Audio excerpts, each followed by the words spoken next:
of the education of children. I have never seen a father who failed to claim his son, however mangy or hunchbacked he was. Not that he does not perceive his defect unless he is utterly intoxicated by his affection, but the fact remains that the boy is his, and so I myself see better than anyone else that these are nothing but reveries of a man who has tasted only the outer crust of sciences in his childhood, and has retained only a vague general picture of them, a little of everything and nothing thoroughly French style. For to sum it up, I know that there is such a thing as medicine, jurisprudence, 4 parts of mathematics, and roughly what they aim at. And perhaps I also know the service that the sciences in general aim to contribute to our life. But as for plunging in deeper, or gnawing my nails over the study of Aristotle, monarch of modern learning, or stubbornly pursuing some part of knowledge, I have never done it. Nor is there any art of which I could sketch even the outlines. There is not a child halfway through school who cannot claim to be more learned than I, who have not even the equipment to examine him on his first lesson, at least according to that lesson. And if they force me to, I am constrained rather ineptly to draw from it some matter of universal scope on which I test the boy's natural judgment. A lesson as strange to them as theirs is to me. I have not had regular dealings with any solid book except Plutarch and Seneca, from whom I draw like the Danaids, incessantly filling up and pouring out. Some of this sticks to this paper, to myself little or nothing. History is more my quarry, or poetry, which I love with particular affection, for as Cleanthes said, just as sound when pent up in the narrow channel of a trumpet comes out sharper and stronger, so it seems to me that a thought, when compressed into the numbered feet of poetry, springs forth much more violently and strikes me at much stiffer jolt. As for the natural faculties that are in me, of which this book is the essay, I feel them bending under the load. My conceptions and my judgment move only by groping, staggering, stumbling, and blundering. And when I have gone ahead as far as I can, still I am not at all satisfied. I can still see country beyond, but with a dim and clouded vision, so that I cannot clearly distinguish it. And when I undertake to speak indiscriminately of everything that comes to my fancy without using any but my own natural resources, if I happen, as I often do, to come across in the good authors those same subjects I have attempted to treat, as in Plutarch, I have just this very moment come across his discourse on the power of imagination, seeing myself so weak and puny, so heavy and sluggish in comparison with those men, I hold myself in pity and disdain. Still I am pleased at this, that my opinions have the honor of often coinciding with theirs, and that at least I go the same way, though far behind them, saying, "How true!" Alas, also that I have this, which not everyone has, that I know the vast difference between them and me. And nonetheless, I let my thoughts run on, weak and lowly as they are, as I have produced them, without plastering and sewing up the flaws that this comparison has revealed to me.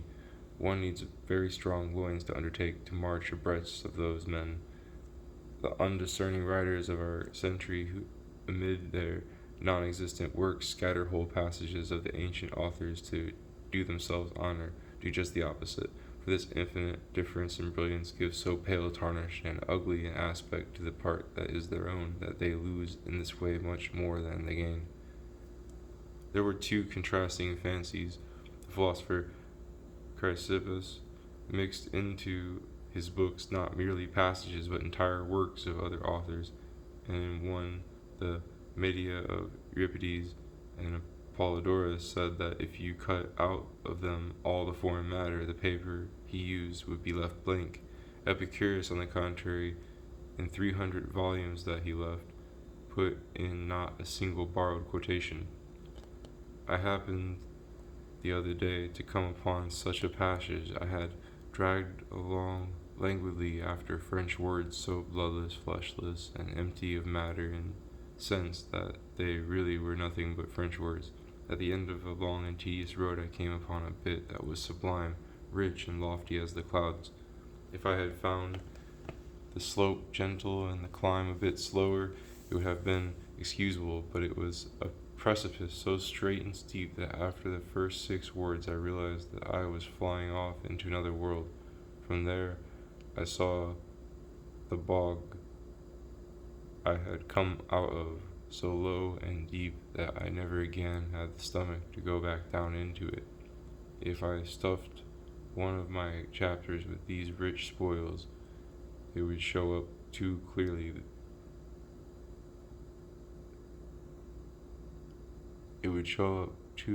the stupidity of the others. To criticize my own faults in others seems to me no more inconsistent than to criticize, as I often do, others' faults in myself. We must denounce them everywhere and leave them no place of refuge. Still, I well know how audaciously, I always attempt to match the level of my pilferings to keep pace with them, not without a rash hope that I may deceive the eyes of the judges who try to discover them. But this is as much by virtue of my use of them as by virtue of my inventions or my power, and then I do not wrestle with those old champions wholesale and body against body. I do so by snatches, by little light attacks. I don't go at them stubbornly. I only feel them out, and I don't go nearly as much as I think about going. If I were a match for them, I would be a good man, for I take them on only at their stiffest points. As for doing what I have discovered others doing, covering themselves with other men's armor until they don't show even their fingertips, and carrying out their plan, as is easy for the learned in common subjects, with ancient inventions pieced out here and there for those who want to hide their borrowings and appropriate them, this is first of all injustice and cowardice, that, having nothing of their own worth bringing out, they try to present themselves under false colors. And second, it is stupid of them to content themselves with gaining deceitfully the ignorant approbation of the common herd, while discrediting themselves in the eyes of men of understanding, whose praise alone has any weight, and who turn up their nose at our borrowed incrustations. For my part, there is nothing I want less to do. I do not speak the minds of others except to speak my own mind better.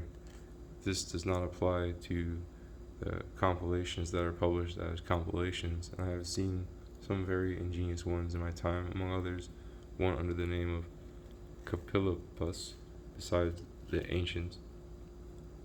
The minds of these authors are such that they stand out in this sort of writing as well as in other kinds, as does Lepsius in the learned and laborious web of his Politics. However that may be, I mean to say, and whatever these absurdities may be, I have had no intention of concealing them, any more than I would a bald and graying portrait of myself, in which the painter had drawn not perfect face but mine. For likewise these are my humours and opinions. I offer them as what I believe, not what is to be believed. I aim here only at revealing myself, who will perhaps be different tomorrow. If I learn something new which changes me, I have no authority to be believed, nor do I want it, feeling myself too ill-instructed to instruct others. Well, someone who had seen the preceding article was telling me at my home the other day that I should have enlarged a bit on the subject of the education of children. Now, madame, if I had some competence in this matter, I could not use it better than to make a present of it, the little man who threatens soon to come out so bravely from within you. You are too noble-spirited to begin otherwise than with a male, for having had so great a part in bringing about your marriage, I have a certain rightful interest in the greatness and prosperity of whatever comes out of it. Besides that, the ancient claim that you have on my servitude is enough to oblige me to wish honor, good, and advantage to all that concerns you. But in truth, I understand nothing about it except this, that the greatest and most important difficulty in human knowledge seems to lie in the branch of knowledge which deals with the upbringing and education of children. Just as in agriculture, the operations that come before the planting as well as the planting itself are certain and easy, but as soon as the plant comes to life, there are various methods and great difficulties in raising it. So it is with men. Little industry is needed to plant them, but it is quite a different burden we assume from the moment of their birth, a burden full of care and fear, that of training them and bringing them up. The manifestation of their inclinations is so slight and so obscure at that early age, the promises so uncertain and misleading, that it is hard to base any solid judgment on them. Look at Themistocles and 1,000 others, how they belied themselves. The young of bears and dogs show their natural inclination, but men, plunging headlong into certain habits, opinions, and laws, easily change or disguise themselves. Still, it is difficult to force natural propensities, whence it happens that because we have failed to choose their road well, we often spend a lot of time and effort for nothing, training children for things in which they cannot get a foothold. At all events, in this difficulty, my advice is to guide them always to the best and most profitable things, and to pay little heed to those trivial conjectures and prognostications which we make from the actions of their childhood. Even Plato in his Republic seems to me to give them too much authority. Madame, learning is a great ornament and a wonderful, serviceable tool, notably for people raised to such a degree of fortune as you are. In truth, it does not receive its proper use in mean and low-born hands. It is much prouder to lend its resources to conducting a war, governing a people, or gaining the friendship of a prince or a foreign nation, than to instructing in dialectical argument, pleading an appeal, or prescribing a mass of pills.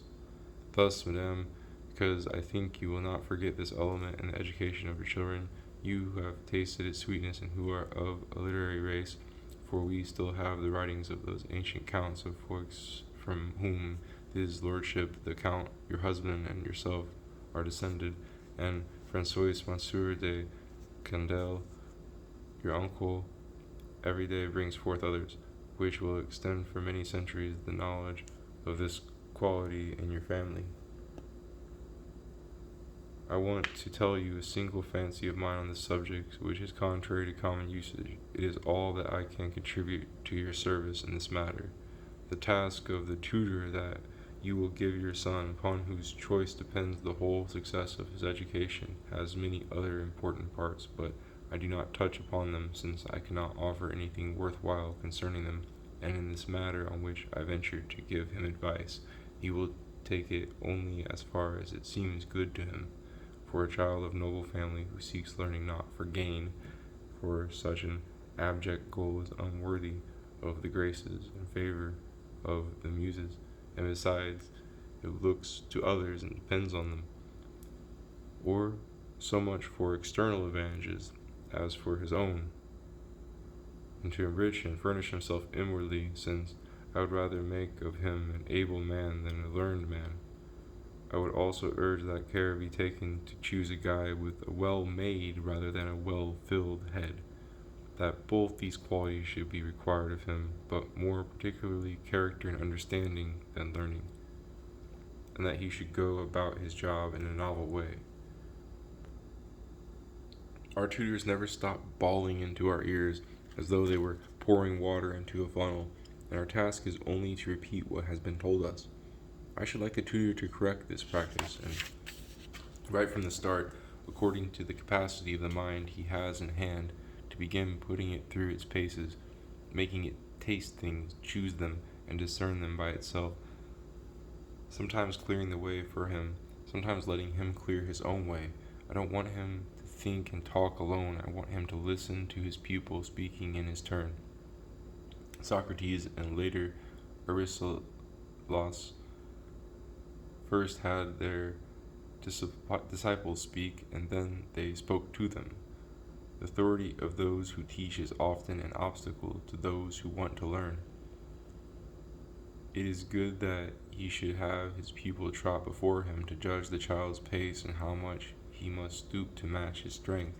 For lack of this proportion we spoil everything, and to be able to hit it right and to go along in it evenly is one of the hardest tasks that I know. It is the achievement of a lofty and very strong soul to know how to come down to a child's gait and guide it. I walk more firmly and surely uphill than down.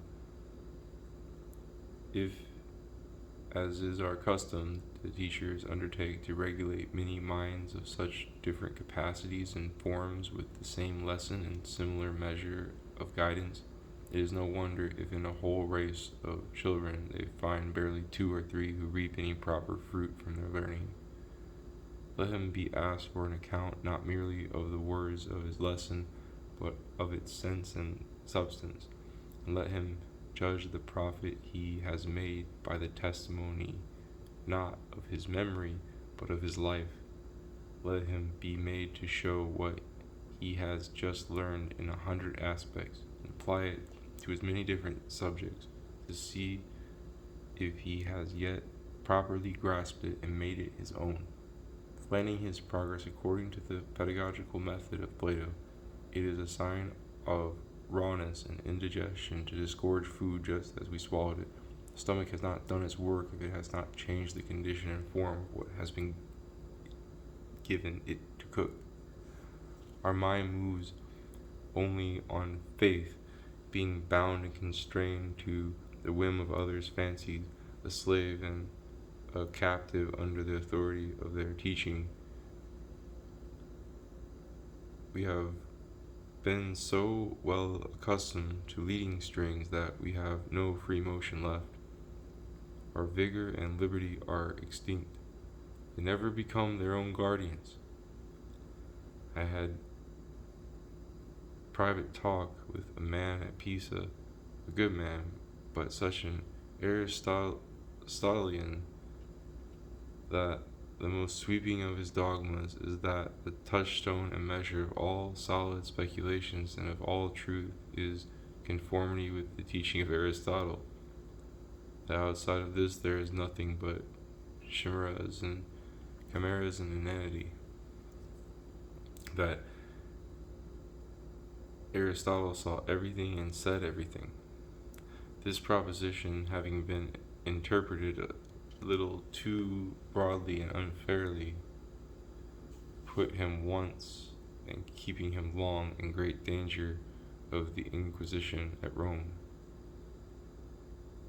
Let the tutor make his charge pass everything through a sieve, and lodge nothing in his head on mere authority and trust.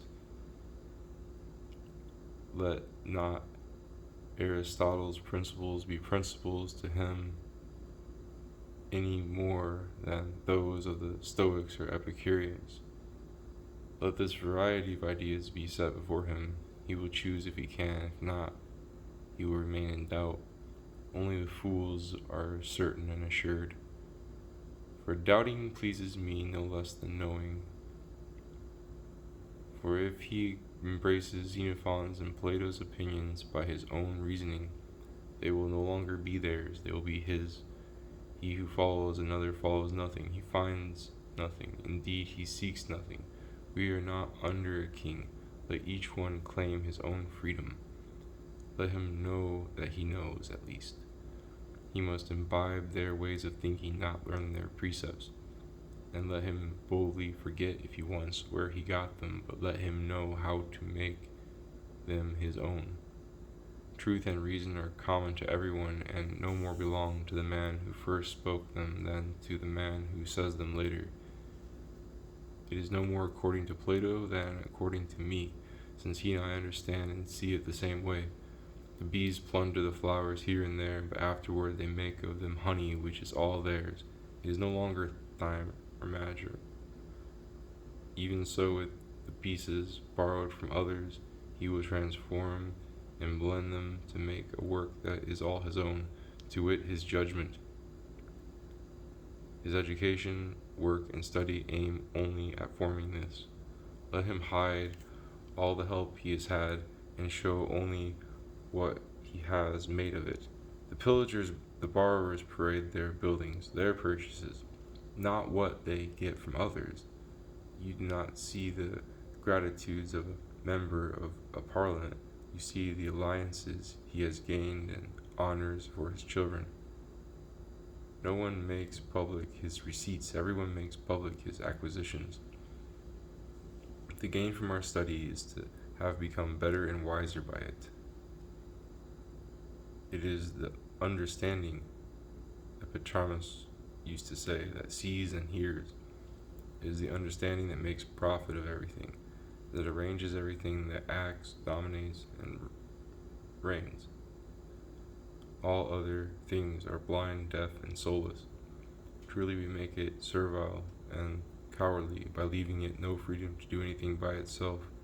Whoever asks his pupil what he thinks of rhetoric and grammar, or of such and such a saying of Cicero, they slap them into our memory with all their feathers on, like oracles in which the letters and syllables are the substance of the matter. To know by heart is not to know, it is to retain what we have given our memory to keep. What we know rightly we dispose of, without looking at the model, without turning our eyes toward our book. Sad competence, a purely bookish competence. I intend it to serve as decoration, not as foundation, according to the opinion of Plato, who says that steadfastness, faith, and sincerity are the real philosophy, and the other sciences which aim at other things are only powder and robe.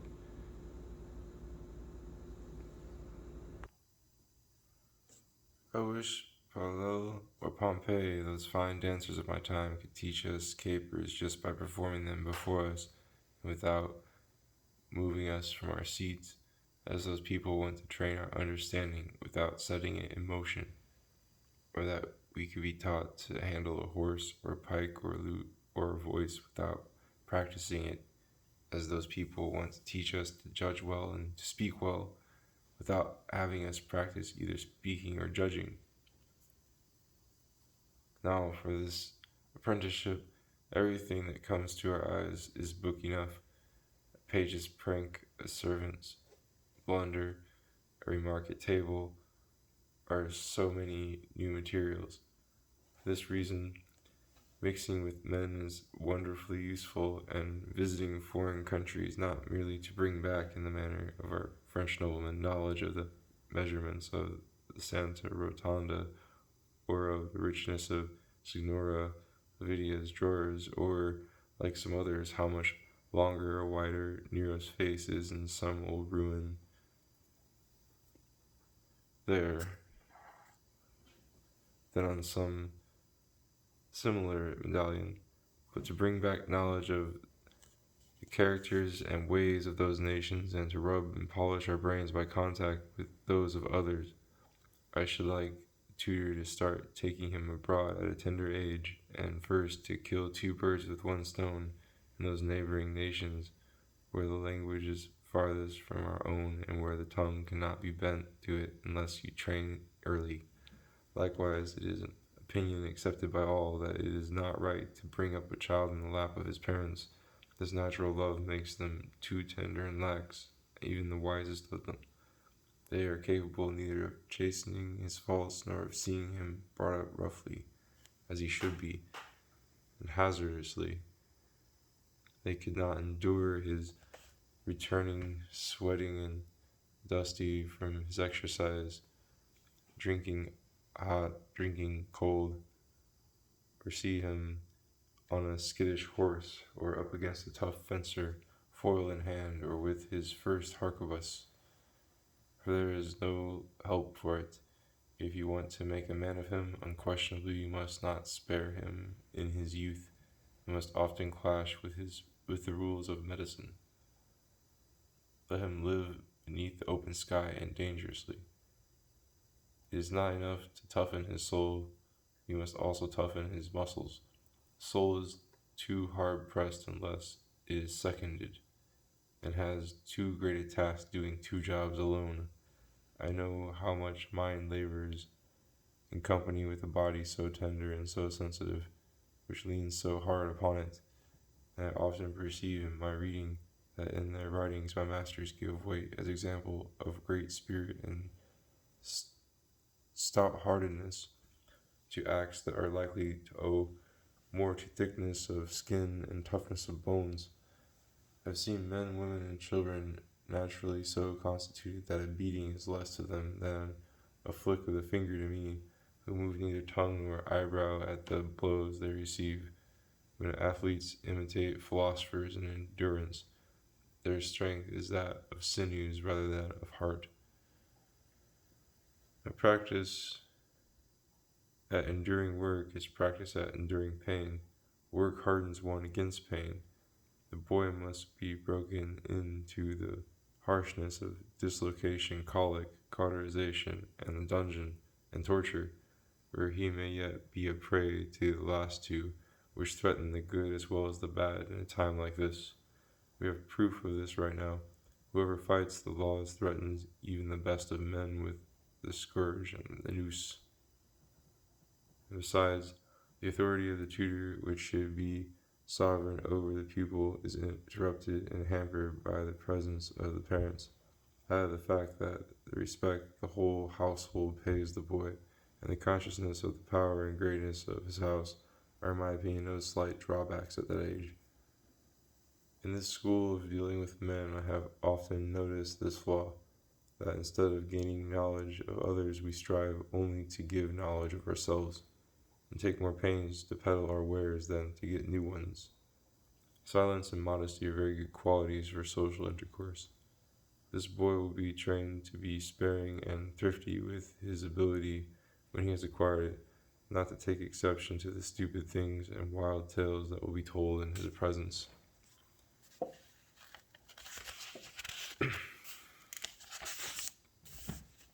For it is uncivil and annoying to hit at everything that is not to our taste.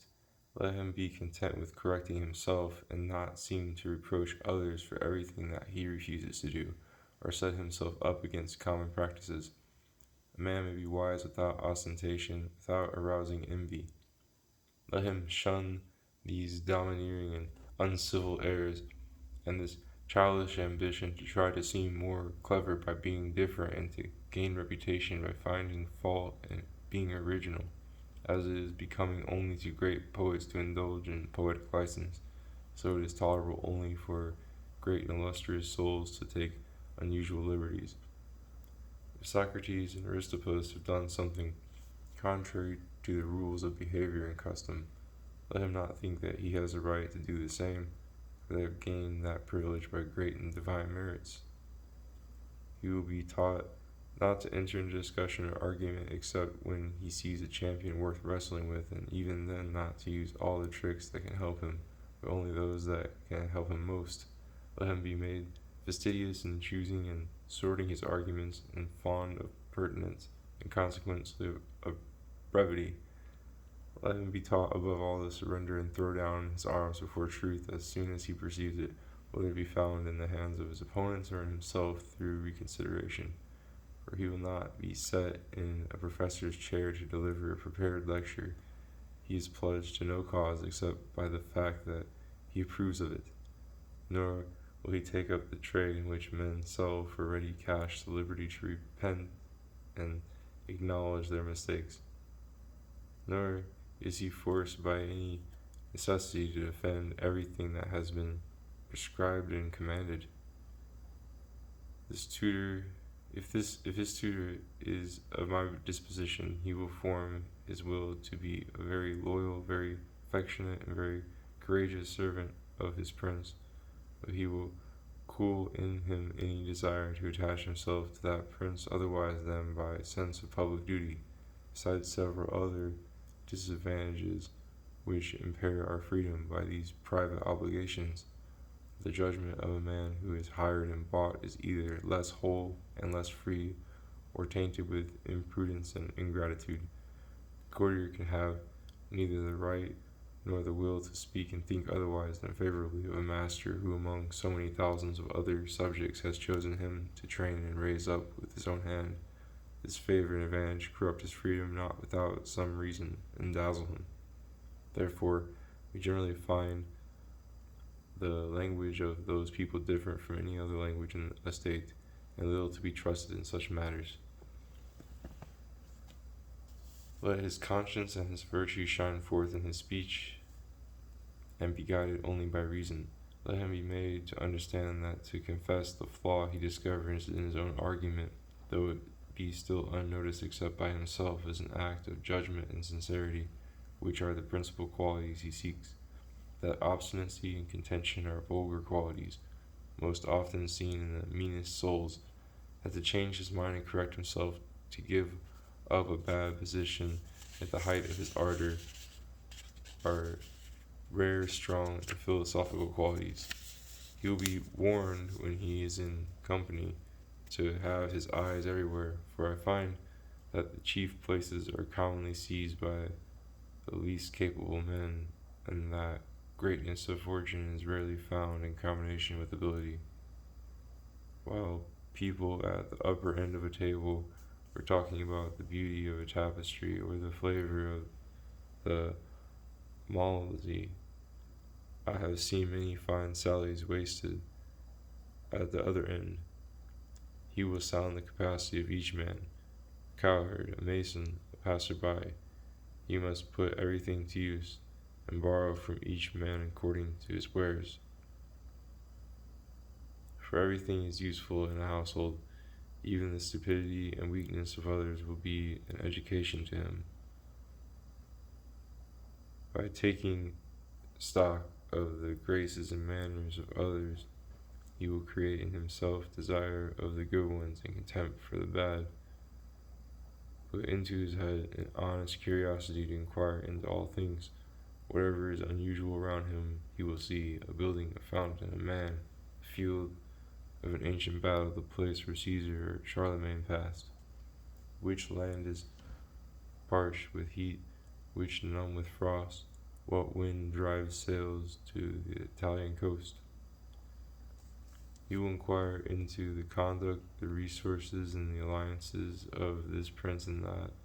These are things very pleasant to learn and very useful to know. In this association with men, I mean to include and foremost those who live only in the memory of books. He will associate by means of histories with those great souls of the best ages. It is a vain study, if you will, but also, if you will, it is a study of inestimable value, and the only study, as Plato tells us, in which the Lacedaemonians had kept a stake for themselves. What profit will he not gain in this field by reading the lives of our Plutarch? Let my guide remember the object of his task, and let him not impress on his pupil so much the date of the destruction of Carthage as the characters of Hannibal and Scipio, not so much where Marcellus died as why his death there showed him unworthy of his duty.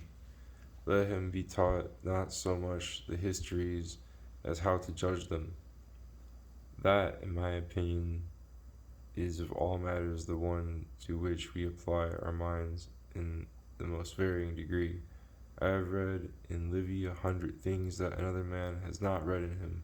Plutarch has read in him 100 besides the ones I could read, and perhaps besides what the author had put in. For some it is a purely grammatical study, for others the skeleton of philosophy, in which the most abstruse parts of our nature are penetrated.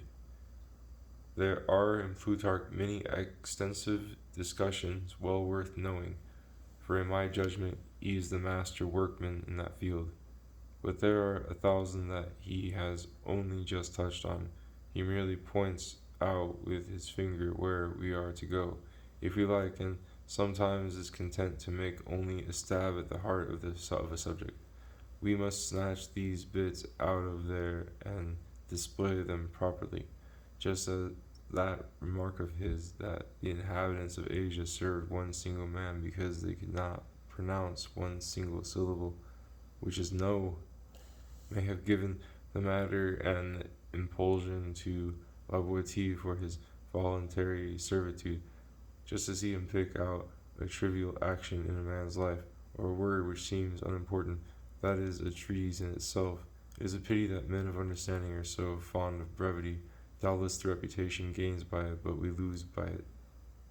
Plutarch would rather we praised him for his judgment than for his knowledge.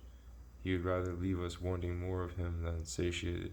He knew that even of good things one may say too much, and that Alexandridas justly reproached the man who was talking sensibly but too long to the ephors. O stranger, you say what you should, but otherwise than you should. Those who have a thin body fill it out with padding, those who have slim substance swell it out with words. Wonderful brilliance may be gained for human judgment by getting to know men. We are all huddled and concentrated in ourselves, and our vision is reduced to the length of our nose. Socrates was asked where he was from. He replied, not Athens, but the world. He whose imagination was fuller and more extensive embraced the universe as his city and distributed his knowledge, his company, and his affections to all mankind, unlike us who look only at what is underfoot. When the vines freeze in my village, my priest infers that the wrath of God is upon the human race and judges that the cannibals already have the pip. Seeing our civil wars, who does not cry out that this mechanism is being turned topsy-turvy and that the judgment day has us by the throat, without reflecting that many worse things have happened and that 10,000 parts of the world to our one are meanwhile having a gay time? Myself, considering their licentiousness and impunity, I am amazed to see our wars so gentle and mild. When the hail comes down on a man's head, it seems to him that the whole hemisphere is in tempest and storm, and a Savoyard said that if that fool of a French king had known how to play his cards right, he would have had it in him to become chief steward to the Duke of Savoy. His imagination conceived no higher dignity than that of his master. We are all unconsciously in this error, an error of great consequence and harm. But whoever considers as in a painting the great picture of our Mother Nature in her full majesty, whoever reads such universal and constant variety in her face, whoever finds himself there, and not merely himself, but a whole kingdom, as a dot made with a very fine brush, that man alone estimates things according to their true proportions. This great world, which some multiply further as being only a species under one genus, is the mirror in which we must look at ourselves to recognize ourselves from the proper angle. In short, I want it to be the book of my student. So many humors, sects, judgments, opinions, laws, and customs teach us to judge sanely of our own, and teach our judgment to recognize its own imperfection and natural weakness, which is no small lesson. So many state disturbances and changes of public fortune teach us not to make a great miracle out of our own. So many names, so many victories and conquests buried in oblivion make it ridiculous to hope to perpetuate our name by the capture of 10 mounted archers in some chicken coop known only by its fall. The pride and arrogance of so many foreign displays of pomp, the puffed up majesty of so many courts and dignities, strengthens our sight and makes it steady enough to sustain the brilliance of our own without blinking. So many millions of men buried before us encourage us not to be afraid of joining such good company in the other world, and likewise for other things. Our life, Pythagoras used to say, is like the great and populous assembly at the Olympic Games. Some exercise their bodies to win glory in the games, others bring merchandise to sell for gain. There are some, and not the worst, who seek no other profit than to see how and why everything is done, and to be spectators of the life of other men in order to judge and regulate their own. Two of the examples may properly be fitted all the most profitable lessons of philosophy, by which human actions must be measured as their rule. He will be told, what you may justly wish, the use and ends of hard-earned coin, our debt to country and to friends, what heaven has ordered us to be, and where our stand amid humanity is fixed by high command, what we now are, what destiny for us is planned, what it is to know and not to know, and what must be the aim of study, what are valor, temperance, and justice, what the difference is between ambition and avarice, servitude and submission, license and liberty, by what signs we may recognize true and solid contentment, how much we should fear death, pain, and shame, what hardships to avoid, what to endure, and how, what springs move us, and the cause of such different impulses in us. For it seems to me that the first lessons in which we should steep his mind must be those that regulate his behavior and his sense, that will teach him to know himself and to die well and live well. Among the liberal arts, let us begin with the art that liberates us. They are all somewhat useful for the edification and service of our life, just as everything else is somewhat useful. But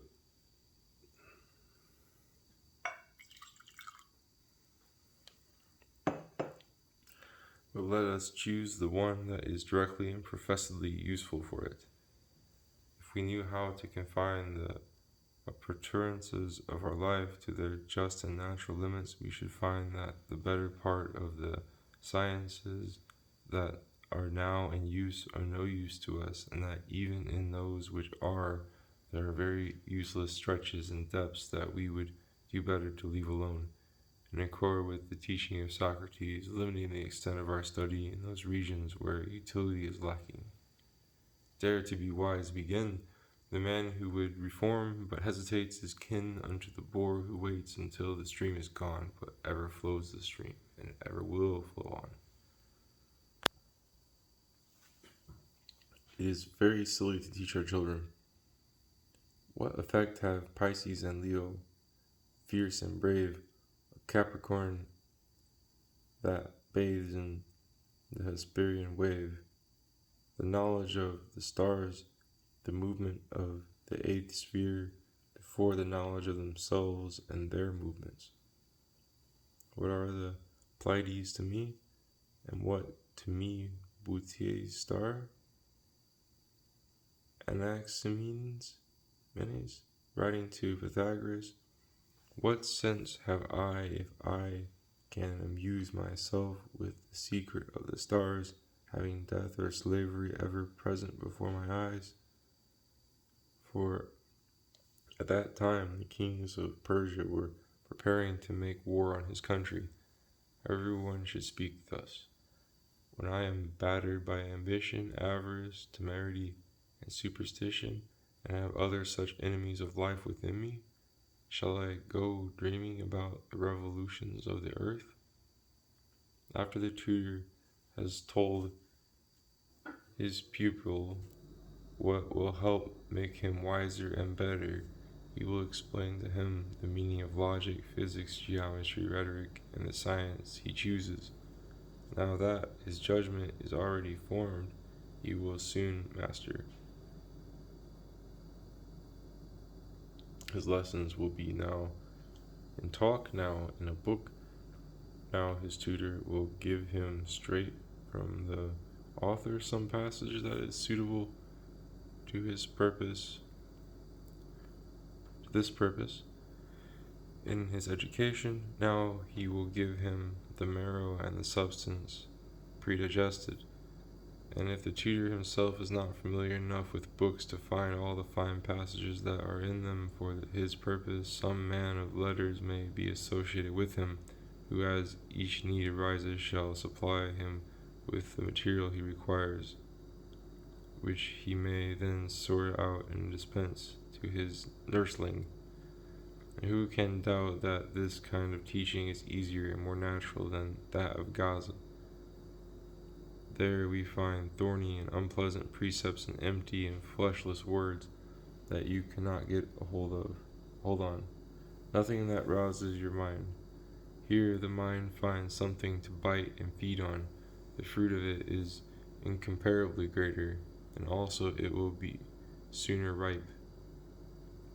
It is a strange fact that things should be in such a pass in our century that philosophy, even with people of understanding, should be an empty and fantastic name, a thing of no use and no value.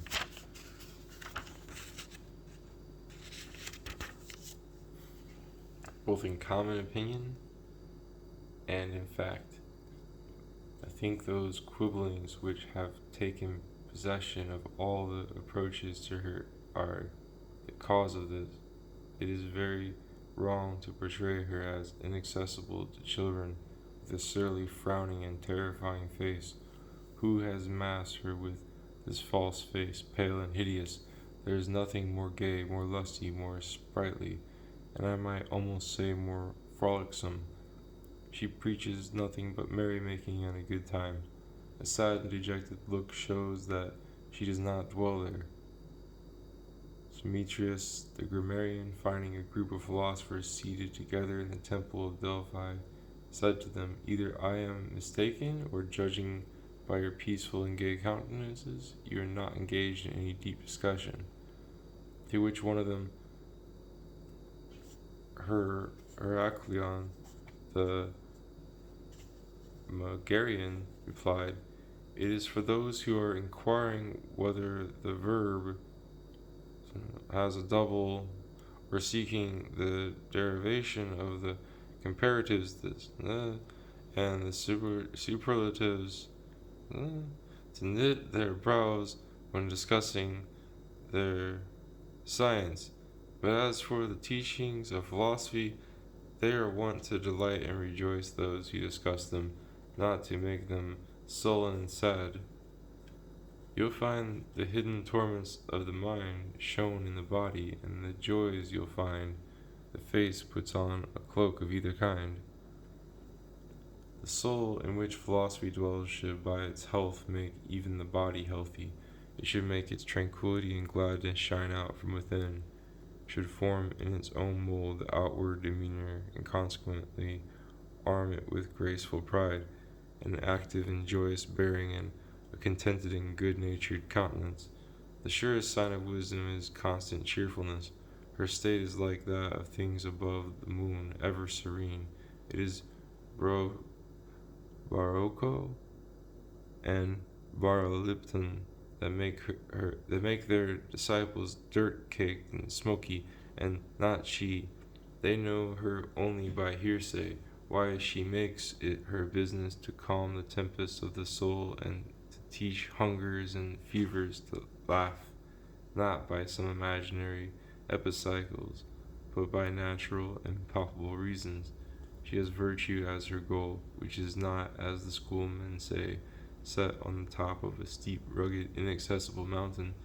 Those who have approached virtue maintain, on the contrary, that she is established in a beautiful plain, fertile and flowering, from where, to be sure, she sees all things beneath her, but you can get there if you know the way, by shady, grassy, sweetly flowering roads, pleasantly, by an easy, smooth slope, like that of the celestial vaults.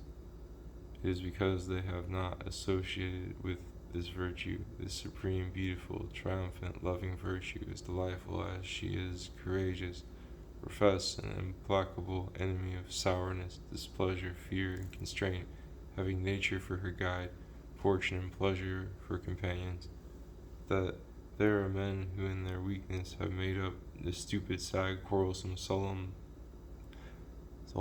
threatening, scowling image and set it on a rock in a solitary place among the brambles of phantom to frighten people. My tutor, who knows he must fill his pupil's mind as such, or more with affection as with reverence for virtue, will be able to tell him that the poets agree with the common view and to set his finger on the fact that the gods make men sweat harder in the approaches to the chambers of Venus than of Pallas. And when he begins to feel his oats, and the choice is offered him between Bradamante and Angelica as a mistress to be enjoyed, a natural, active, spirited, manly but not mannish beauty next to a soft, affected, delicate, artificial beauty, one disguised as a boy wearing a shining helmet, the other dressed as a girl wearing a headdress of pearls. The tutor will think his pupil manly, even in love, if he chooses quite differently from that effeminate shepherd of Phrygia. He will teach him this new lesson, that the value and height of true virtue lies in the ease, utility, and pleasure of its practice, which is so far from being difficult that children can master it as well as men, the simple as well as the subtle. Virtue's tool is moderation, not strength. Socrates, her prime favorite, deliberately gives up his strength to slip into the naturalness and ease of her gait.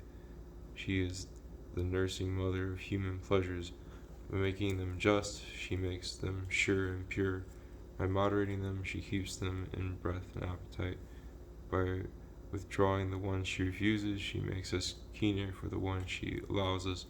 She allows us abundantly all those that nature wills, even to satiety in material fashion, if not to the point of lassitude, unless perchance we want to say that the regimen that stops the drinker short of drunkenness, the eater short of indigestion, the lecher short of baldness, is an enemy of our pleasures.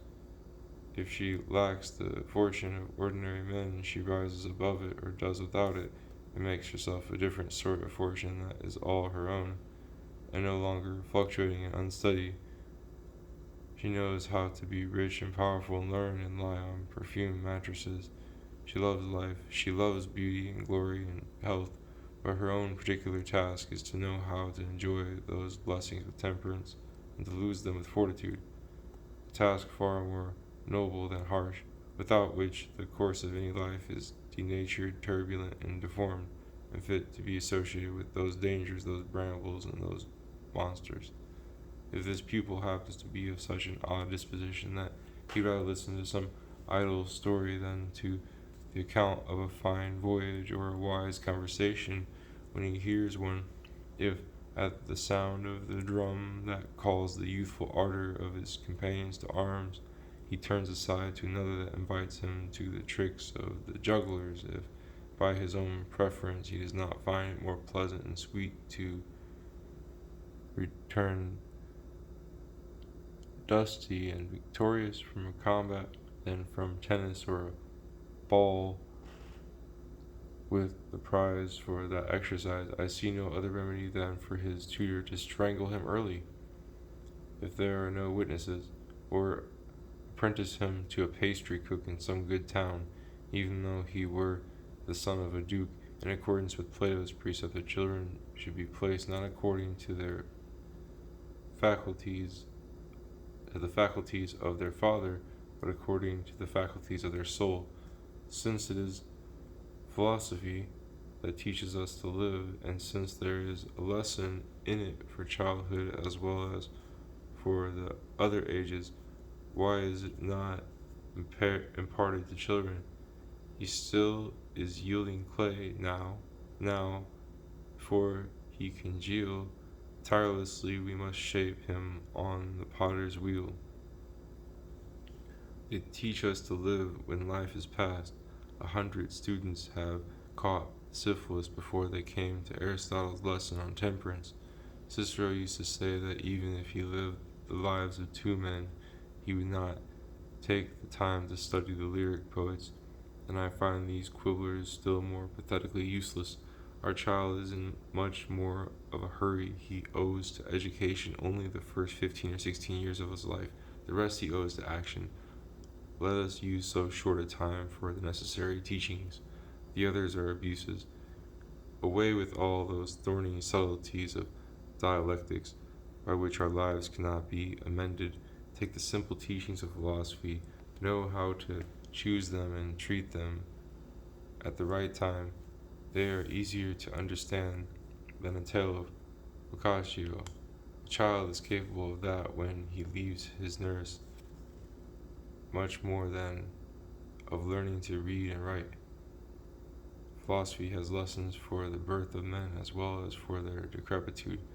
I am of Plutarch's opinion that Aristotle did not amuse his great pupil so much with the trick of constructing syllogisms or with principles of geometry as by instructing him in the good precepts concerning valor, prowess, magnanimity, and temperance, and the security of fearing nothing. And with this ammunition he sent him, still a child, to subjugate the empire of the whole world with only 30,000 foot, 4,000 horse, 42,000 crowns. As for the other arts and sciences, says Plutarch, Alexander indeed honored them and praised their excellence and prettiness, but for all the pleasure he found in them, he was not easily overcome by a desire to practice them. Young men and old seek here a purpose for the soul and comfort for the woes that over gray hairs roll. It is what Epicurus says in the beginning of his letter to Venetius. Neither let the youngest refuse to study philosophy, nor the oldest weary of it. He who does otherwise seems to say that it is not yet time to live happily, or that it is no longer time. For all this education, I do not want the boy to be made a prisoner. I do not want him to be given up to the surly humors of a choleric schoolmaster.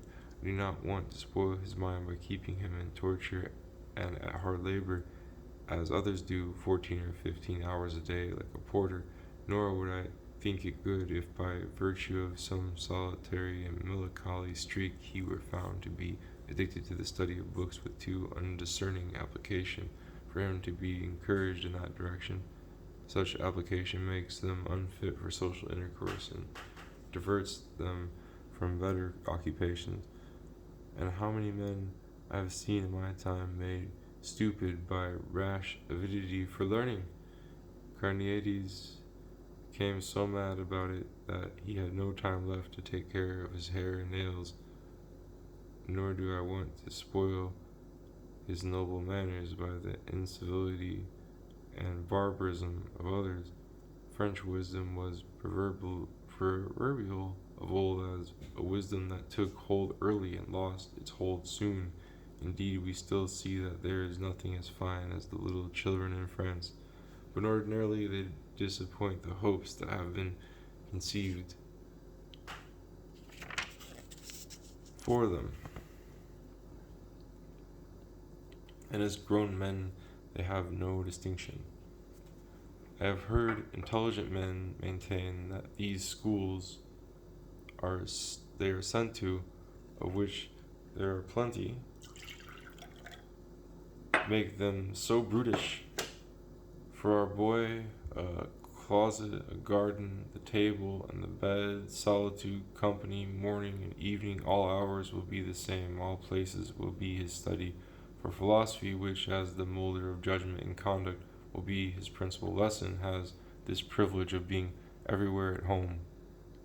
When the order Isocrates was entreated at a feast to speak of his art, everyone agrees that he was right to answer, "It is not the time now for what I can do. What it is time for now, I cannot do. For to deliver harangues or rhetorical disputations to a company assembled to laugh and make merry would produce too discordant a mixture, and as much could be said of all the other sciences. But as for philosophy, in the part where she treats of man and his duties and functions, it has been the common judgment of all the sages that because of the sweetness of her society, she should not be excluded either from feasts or from games. And Plato, having invited her to his symposium, we see how she entertains the company in a mellow manner suited to the time and the place, though this is one of the loftiest and most solitary trees. Upon the rich and poor alike its blessings flow, and its neglect to young and old alike brings woe.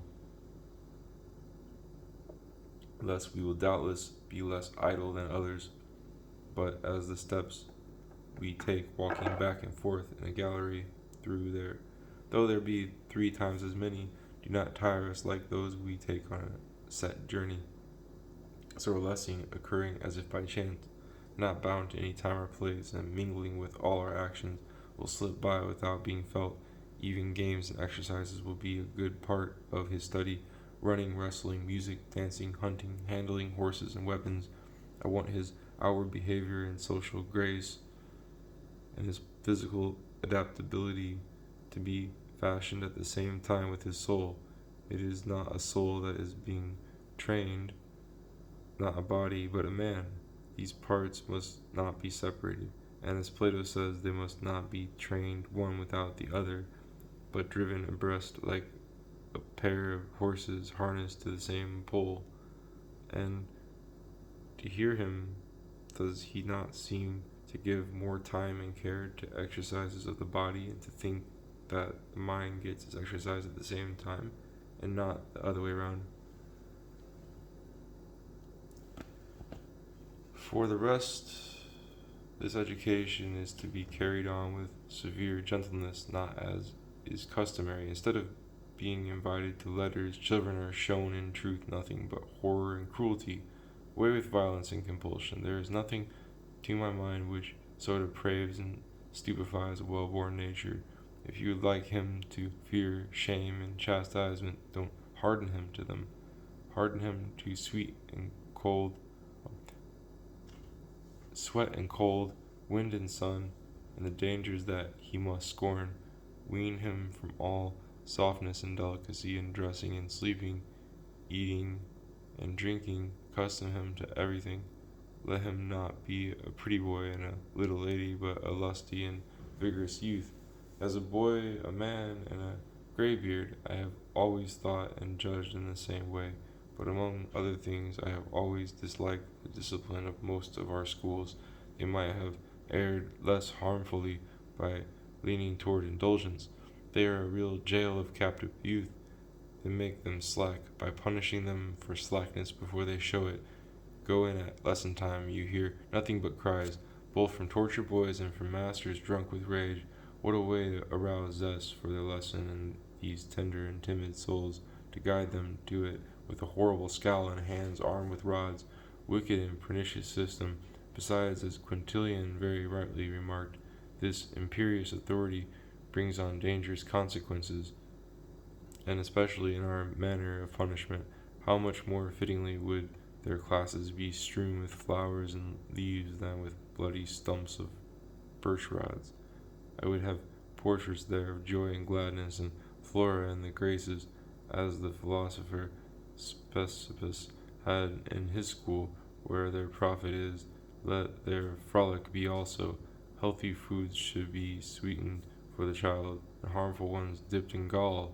It is wonderful how solicitous Plato shows himself in his laws about the gaiety and pastimes of the youth of his city, and how much he dwells upon their races, games, songs, jumping, and dancing, whose conduct and patronage, he says, antiquity gave to the gods themselves, Apollo, the Muses, and Minerva. He extends this to 1,000 precepts for his gymnasiums. As for literary studies, he wastes little time on them, and seems to recommend poetry in particular only for the sake of the music. Any strangeness and peculiarity in our conduct and ways is to be avoided as inimical to social intercourse, and unnatural. Who would not be astonished at the constitution of Demophon, Alexander's steward, who sweated in the shade and shivered in the sun? I have seen men flee from the smell of apples more than from harquebus fire. Others take fright at a mouse, others throw up at the sight of cream, and others at the plumping of a feather bed. And Germanicus could not endure either the sight or the crowing of cocks. There may perhaps be some occult quality in this, but a man could exterminate it, in my opinion, if he set about it early. Education has won this much from me. It is true that it was not without some trouble, that except for beer, my appetite adapts itself indiscriminately to everything people eat. While the body is still supple, it should for that reason be bent to all fashions and customs, and provided his appetite and will can be kept in check, let a young man boldly be made fit for all nations and companies, even for dissoluteness and excess, if need be. Let his training follow usage. Let him be able to do all things and love to do only the good. The philosophers themselves do not think it praiseworthy in Callisthenes to have lost the good graces of his master Alexander the Great by refusing to keep pace with him in drinking. He will laugh, he will carouse, he will dissipate with his prince. Even in dissipation, I want him to outdo his comrades in vigor and endurance, and I want him to refrain from doing evil, not for lack of power or knowledge, but for lack of will. There is a great difference between not wishing to do evil and not knowing how. I thought I was doing honor to a lord who was as far removed from such excesses as any lord in France by asking him in good company how many times in his life he had got drunk in the interest of his king's affairs in Germany. He took it as it was intended and answered that he had done so 3 times, which he related. I know some who for lack of this faculty have made themselves a lot of trouble when they had to deal with that nation. I have often noticed with great admiration the wonderful nature of Alcibiades, who could change so easily to suit such different fashions without damage to his health, now outdoing the Persians in luxury and pomp, now the Lacedaemonians in austerity and frugality, as pure in Sparta as he was voluptuous in Ionia. Any dress, rank, or state, Aristippus bore well, so I would make my pupil. Him I admire whom patience clothes in shabby dress, if he can grace a different way of life no less, and if he plays both parts with equal comeliness. These are my lessons. He whose conduct shows them has profited by them better than he who merely knows them. If you see him, you hear him. If you hear him, you see him. God forbid, says someone in Plato, that philosophizing should mean learning a number of things and discussing the arts. This most valuable of all arts, the art of living well, they followed rather in their lives than in their writings. When Leon, prince of the Philasians, asked Heraclides Ponticus what science or art he professed, he replied, I know neither art nor science, but I am a philosopher. Some reproached Diogenes for meddling, though ignorant, with philosophy.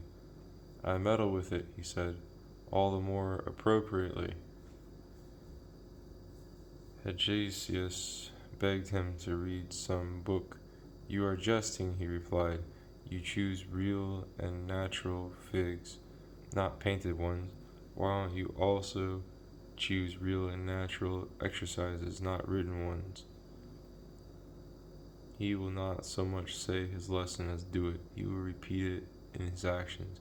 We shall see if he shows prudence in his enterprises, if he shows goodness and justice in his conduct, if he shows judgment and grace in his speaking, fortitude in his illnesses, modesty in his games, temperance in his pleasures, unconcern in his tastes, whether flesh or fish, wine or water, order in his economy, who makes his learning not a display of knowledge, but the law of his life, who obeys himself and submits to his own injunctions. The true mirror of our discourse is the course of our lives.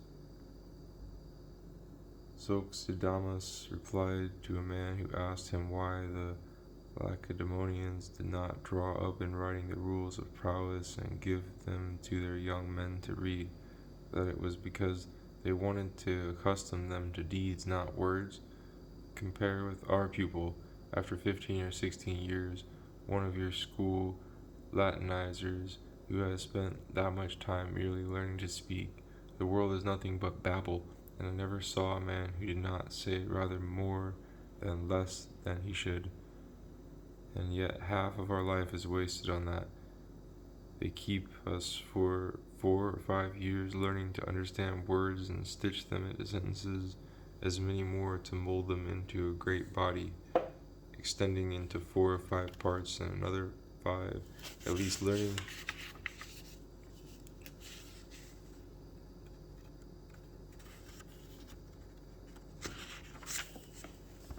how to mix and interweave them briefly in some subtle way. Let us leave that to those who make a special profession of it. Going to Orleans one day, I met in that plain this side of Clery 2 teachers coming to Bordeaux about 50 yards apart. Further off behind them, I perceived a company and a lord at the head, who was the late Count de la Rochefoucauld. One of my men inquired of the first of these teachers who was the gentleman that came behind him. He, not having seen the retinue that was following him, and thinking that my man was talking about his companion, replied comically, "He is not a gentleman, he is a grammarian, and I am a logician." Now, we who are trying, on the contrary, to make not a grammarian or a logician, but a gentleman, let us allow them to misuse their free time. We have business elsewhere. Provided our pupil is well equipped with substance, words will follow only too readily. If they won't follow willingly, he will drag them. I hear some making excuses for not being able to express themselves and pretending to have their heads full of many fine things, but to be unable to express them for lack of eloquence. That is all bluff. Do you know what I think those things are? They are shadows that come to them of some shapeless conceptions which they cannot untangle and clear up within, and consequently cannot set forth without. They do not understand themselves yet, and just watch them stammer on the point of giving birth. You will conclude that they are laboring not for delivery but for conception, and that they are only trying to lick into shape this unfinished matter. For my part, I hold, and Socrates makes it a rule, that whoever has a vivid and clear idea in his mind will express it, if necessary, in Bergamasque dialect, or, if he is dumb, by signs. Master the stuff, and words will freely follow.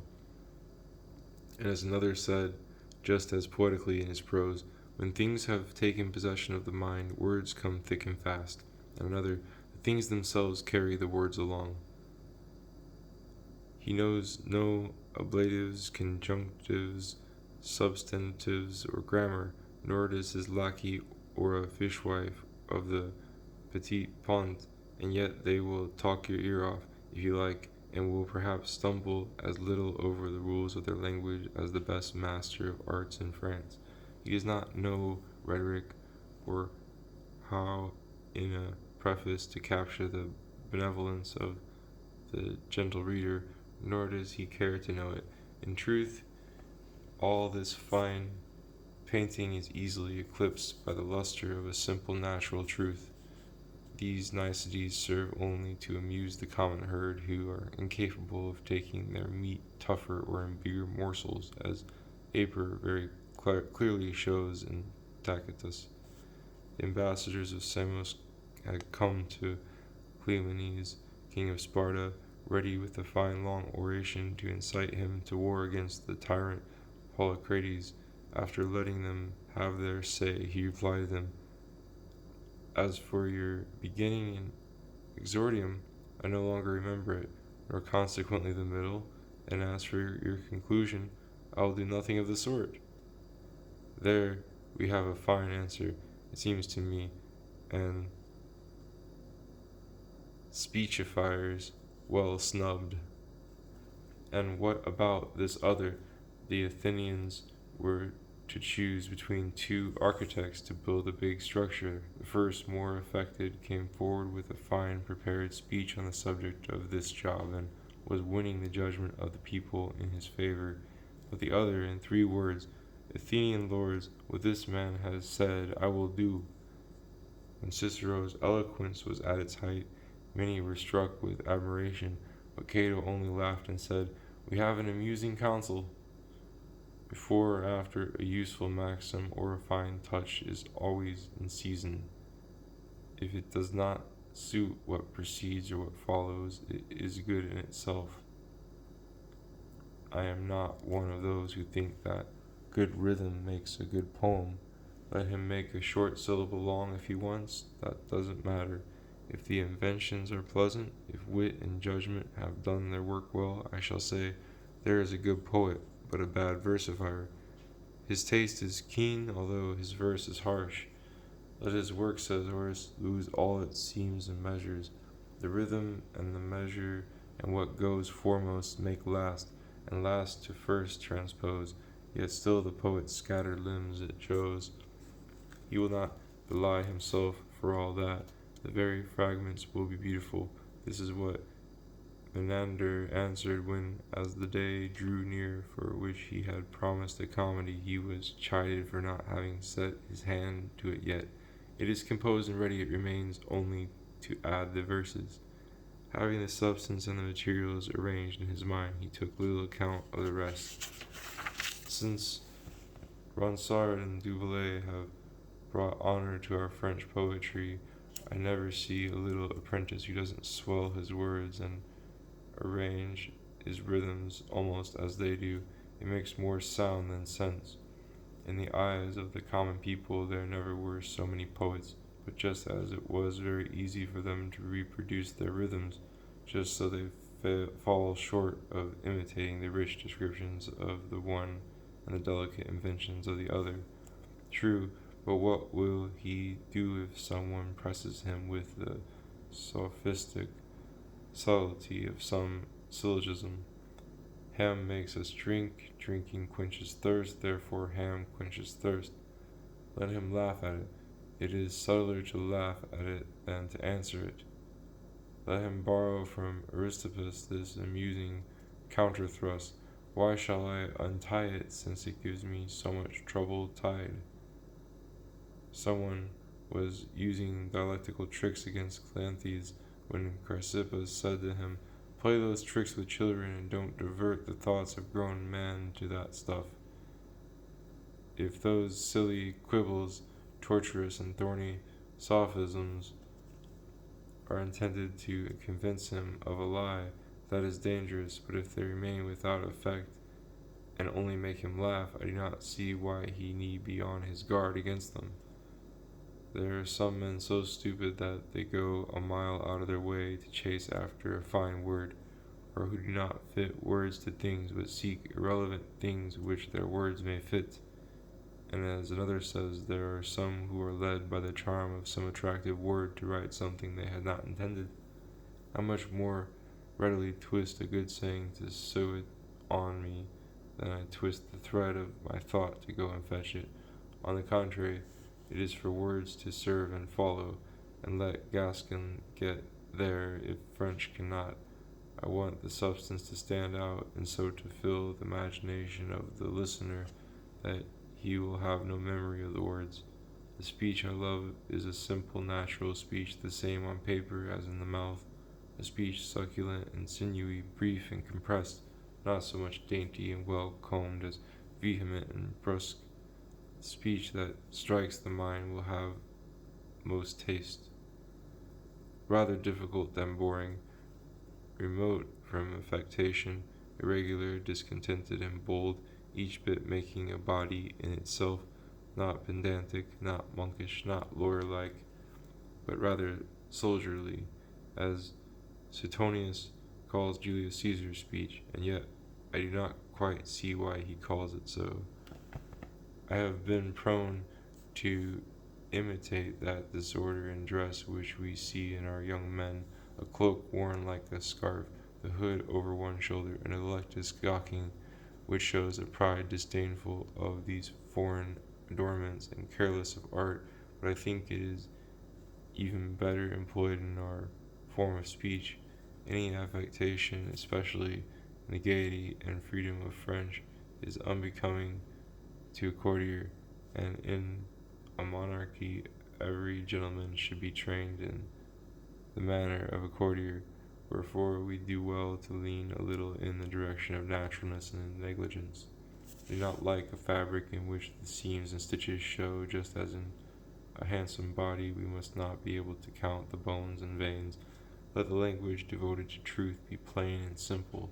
Who speaks carefully unless he wants to speak affectedly? The eloquence that diverts us to itself harms its content. As in dress it is pettiness to seek attention by some peculiar and unusual fashion, so in language the search for novel phrases and little-known words comes from a childish and pedantic ambition. Would that I might use only those that are used in the markets of Paris. Aristophanes, the grammarian, did not know what he was talking about when he criticized Epicurus for the simplicity of his words and the aim of his oratorical art, which was simply lucidity of speech. The imitation of speech, because of its facility, may be quickly picked up by a whole people. The imitation of judgment and invention does not come so fast. Most readers, because they have found a similar robe, think very wrongly that they have hold of a similar body. Strength and sinews are not to be borrowed. The attire and the cloak may be borrowed. Most of the people who frequent me speak like these essays, but I don't know whether they think like them. The Athenians, says Plato, give their attention to fullness and elegance in speech, the Lacedaemonians to brevity, and the Cretans to fertility of thought rather than of language, and the last are the best. Zeno used to say that he had two kinds of disciples, some that he called curious to learn things, who were his favorite, the others who cared only for the language. This is not to say that it is not a fine, excellent thing to speak well, but it is not as fine as they make it out, and I am vexed that we keep busy all our life at that. I would want first to know my own language well, and that of my neighbors, with whom I have the commonest dealings. There is no doubt that Greek and Latin are great and handsome ornaments, but we buy them too dear. I shall tell you here a way to get them cheaper than usual, which was tried out on myself. Anyone who wants to can use it. My late father, having made all the inquiries a man can make among men of learning and understanding about a superlative system of education, became aware of the drawbacks that were prevalent, and he was told that the long time we put into learning languages, which cost the ancient Greeks and Romans nothing, was the only reason we could not attain their greatness in soul and in knowledge. I do not think that that is the only reason. At all events, the expedient my father hit upon was this, that while I was nursing him before the first loosening of my tongue, he put me in the care of a German, who has since died, a famous doctor in France, wholly ignorant of our language, and very well versed in Latin. This man, whom he had sent for expressly, and who was very highly paid, had me constantly in his hands. There were also two others with him, less learned, to attend me and relieve him. These spoke to me in no other language than Latin. As for the rest of my father's household, it was an inviolable rule that neither my father himself, nor my mother, nor any valet or housemaid should speak anything in my presence but such Latin words as each had learned in order to jabber with me. It is wonderful how everyone profited from this. My father and mother learned enough Latin in this way to understand it, and acquired sufficient skill to use it when necessary, as did also the servants who were most attached to my service. Altogether, we Latinized ourselves so much that it overflowed all the way to our villages on every side, where there still remain several Latin names for artisans and tools that have taken root by usage. As for me, I was over 6 before I understood any more French or Perigordian than Arabic, and without artificial means, without a book, without grammar or precept, without the whip, and without tears, I had learned a Latin quite as pure as what my schoolmaster knew, for I could not have contaminated or altered it.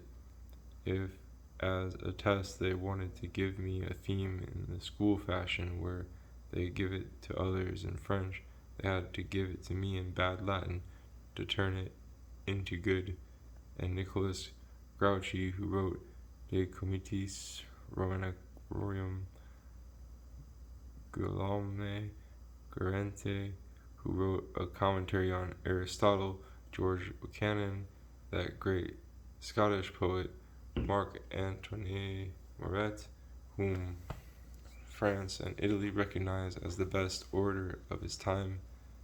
My private tutors have often told me that in my childhood I had that language so ready and handy that they were afraid to accost me. Buchanan, whom I afterwards saw in the suite of the late Michel de Brissac, told me that he was writing on the education of children, and that he was taking my education as a model, for he was then in charge of that Count de Brissac who later showed himself so valorous and brave. As for Greek, of which I have practically no knowledge at all, my father planned to have me taught it artificially, but in a new way, in the form of amusement and exercise. He volleyed our conjugations back and forth, like those who learn arithmetic and geometry by such games as checkers and chess, for among other things he had been advised to teach me to enjoy knowledge and duty by my own free will and desire, and to educate my mind in all gentleness and freedom, without rigor and constraint.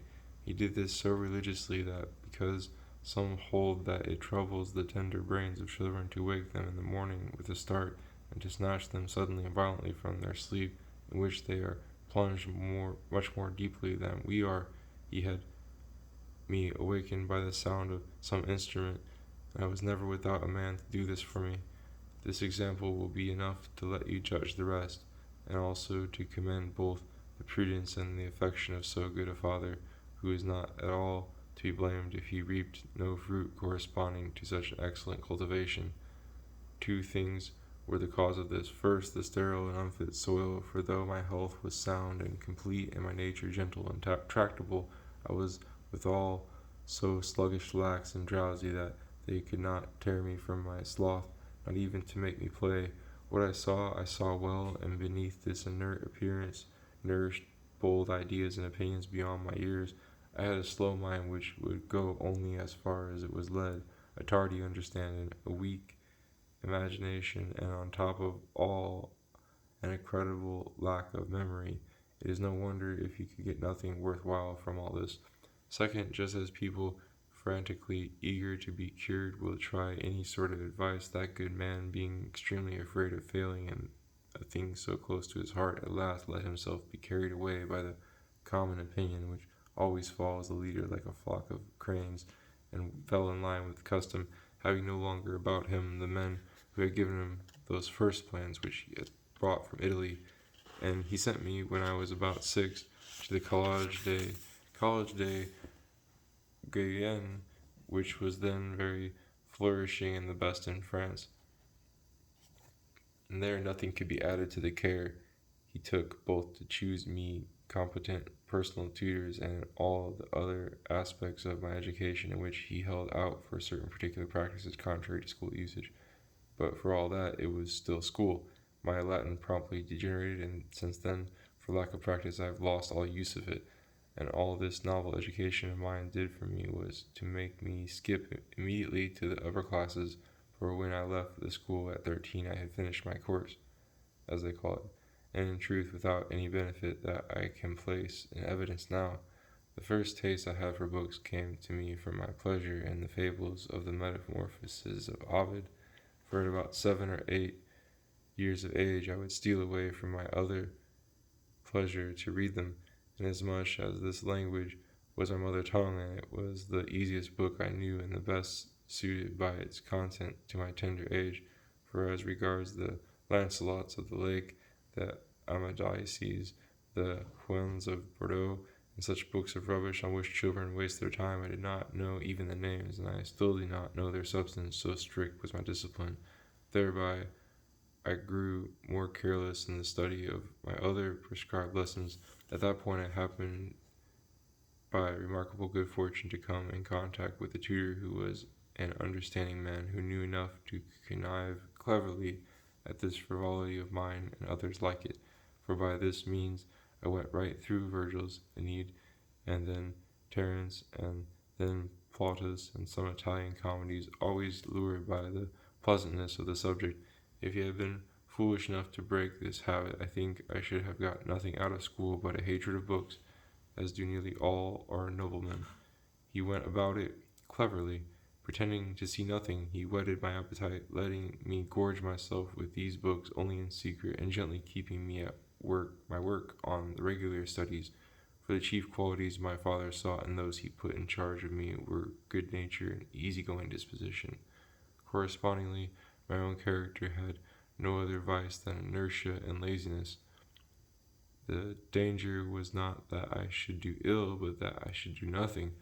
No one predicted that I should become wicked, but only useless.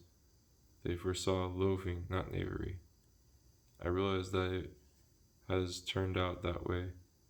The complaints that ring in my ears are of this sort: idle, cool in the duties of friendship and kinship, and in public duties, too self-centered, the most insulting. Do not say, "Why did he take what he did? Why didn't he pay for it?" But, "Why doesn't he cancel what is owed him? Why doesn't he give more?" I should take it as a favor that men should find me wanting only in such acts of supererogation, that they are unjust to demand what I do not owe, much more rigorously than they demand of themselves what they do owe. By condemning me to an action, they wipe out all the gratification of it and the gratitude that would be due me for it, whereas the good that I do should have greater weight coming from me, considering that I have none at all done me. I may dispose of my fortune the more freely, the more it is my own. However, if I were a great blazoner of my own actions, perhaps I might well throw back these reproaches, and I might inform some people that they are not so much offended that I do not do enough, as that I could do a lot more than I do. Meanwhile, for all that, my mind was not lacking in strong stirrings of its own, and certain open-minded judgments about the things it understood, and it digested them alone, without communication. And among other things, I really do believe that it would have been wholly incapable of submitting to force and violence. Shall I include in my account this faculty of my boyhood, assurance in expression and flexibility in voice and gesture, in adapting myself to the parts I undertook to act, for before the usual age, scarce had my 12th year snatched me from the year before. I played the leading parts in the Latin tragedies of Buchanan, Guerente, and Muret, which were performed with dignity on our College de Guinan. In this manner, as in all other parts of his job, Andreas Gouvernails, our principal, was incomparably the greatest principal of France, and I was considered a master craftsman. Acting is an exercise that I do not at all disapprove of for young children of good family, and since then I have seen our princes take part in it in person, honorably and commendably, after the example of some of the ancients. It was even permissible for people of quality to make a profession of it in Greece. He revealed the matter to the tragic actor Ariston. This man was distinguished in both birth and fortune, nor did his art spoil his position, since nothing of that sort is considered a disgrace by the Greeks. For I have always blamed as undiscerning those who condemn these recreations, and as unjust those who refuse entry into our good towns to the comedians who deserve it, and begrudge the people these public amusements. Good governments take care to assemble the citizens and bring them together for sports and amusements, as well as for the serious functions of piety, sociability, and friendliness are thereby increased. Besides, they could not be granted more orderly pastimes than those that take place in the presence of everyone and right in the sight of the magistrate. And I should think it reasonable that the magistrate and the prince, at their own expense, should sometimes give the people this treat out of a sort of paternal goodness and affection, and that in populous cities there should be places intended and arranged for these spectacles, a diversion from worse and hidden doings. To return to my subject, there is nothing like rousing appetite and affection, otherwise all you make out of them is asses loaded with books. By dint of whipping, they are given their pocketful of learning for safe keeping. But if learning is to do us any good, we must not merely lodge it within us, we must espouse it.